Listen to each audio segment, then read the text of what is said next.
The long-awaited Salamangreat cards are here.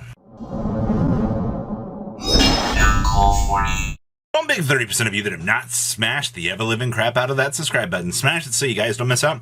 More awesome content. This is what we've been waiting for. This is the final theme. Keep in mind we will be missing one main decked monster the way it looks here.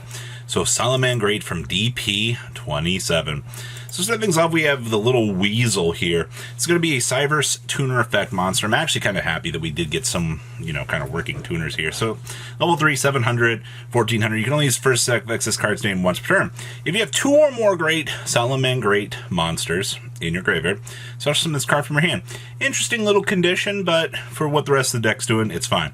If a Salamangreat Ritual, Fusion, Synchro, Exceed, or Link monster special summon to your field while this is in your graveyard, you can target one other Salamangreat monster in your graveyard, place that target at the bottom of the deck, and if you do, special summon that monster to your opponent's field and then draw a card. So this beams itself over to your opponent's field, and then you get to draw a card. Is that, good and exciting? Well, I mean, it gives your, lets you kind of rivalry, lock your opponent, which, you hand them this, you goes and lock them into fire, you rivalry lock them into Cyverse.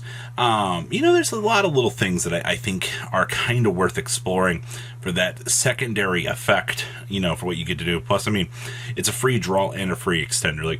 You have a lot to really unpack with this card, and I think that this card is by far one of the best cards that we got today, actually. Next up is the Salamangreat Tiger? This should be Tiger, but okay. So this is a Cyverse tuner effect monster on a level 5, 2000 attack, 500 defense.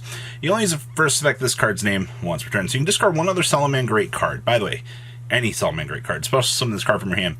This is a tuner monster, by the way, so that's going to be kind of relevant here. So if you would, this card you control will be used as a synchro material for a fire monster. You could treat it as a non-tuner. Okay.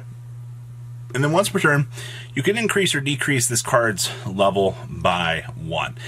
I really, really wish that they'd given it a decrease by 2. That way we could Mirage Dahlia with this. But you can also uptick it into a level 6.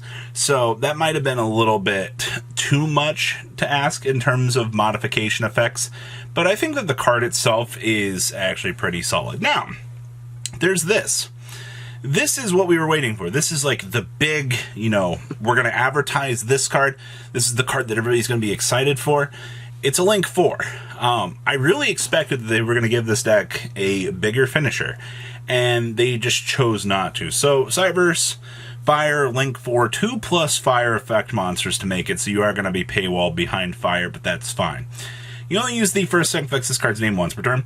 If this card is link summoned using Salamangreat Raging Phoenix as material, you can add a Salamangreat card from your deck to your hand. So as long as you reincarnation summon itself with itself, well, actually, it's got the 2+ material, so, okay. If a face-up fire monster or monsters you control is destroyed by battle or card effect, while this is in your graveyard, you can target one of them, special summon this card, and if you do, it gains an attack equal to that monster's attack. Yeah, of course the Phoenix is going to revive itself. I get that, but what was the point of this? If you reincarnation using itself, you get to search for any Salamangreat card from your deck. That just feels so much pack fillery at this point in time that we could have had literally anything else.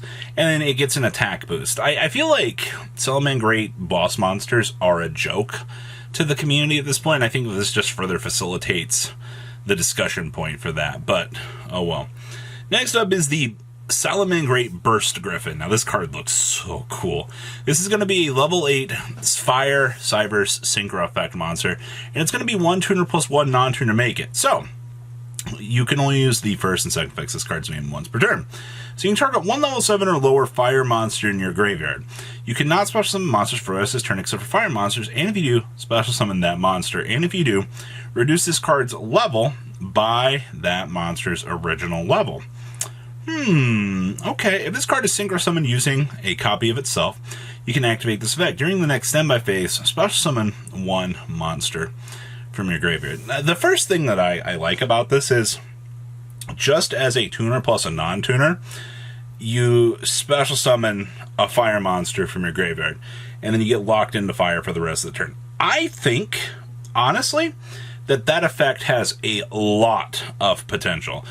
Do not knock generic extension revival effects, because it's not for, you know, the whole turn. It's our favorite for the rest of this turn. So I think that there's something to be had with this. The level down part of the effect kind of stinks, but I think that's because they want you to be able to trigger the Burst Griffin secondary effect, where, you know, you step into a copy of itself by using it itself as material. So card I think is actually pretty good, though. Next up is Salamangreat Charge. A little Almirage here. Got the little Gazelle, and you got our little friend here. This card is kind of interesting.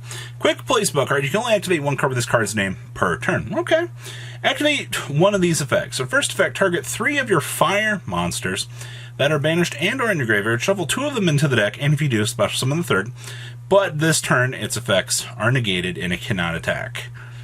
Huh. That's it's a pretty harsh, like, effect. Negating the monster's effects, I guess, but I could see some real crazy stuff where you could use this as, like, an extender a little bit through a combo, and then just look at your opponent and go, you know, like, I'll go ahead and trigger my other effect.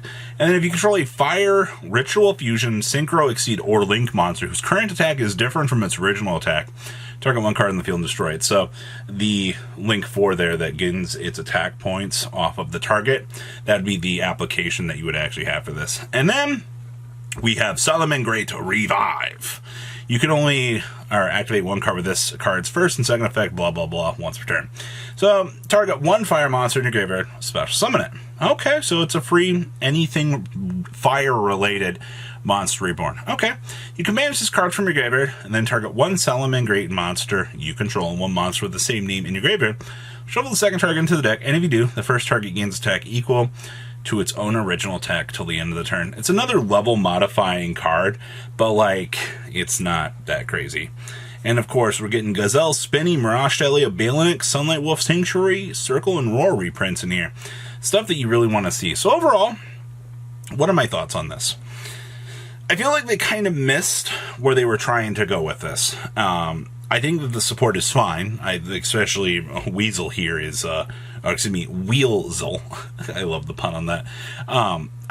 We'll have to wait and see what the last main deck monster does. I believe that we should start getting new card of the days this week for this set, so we'll have to wait and see. But what do you guys think? Please leave a comment down below. Tell me what you guys think. And I'll see your beautiful faces back here later today, guys. Peace out. Patrons, thank you.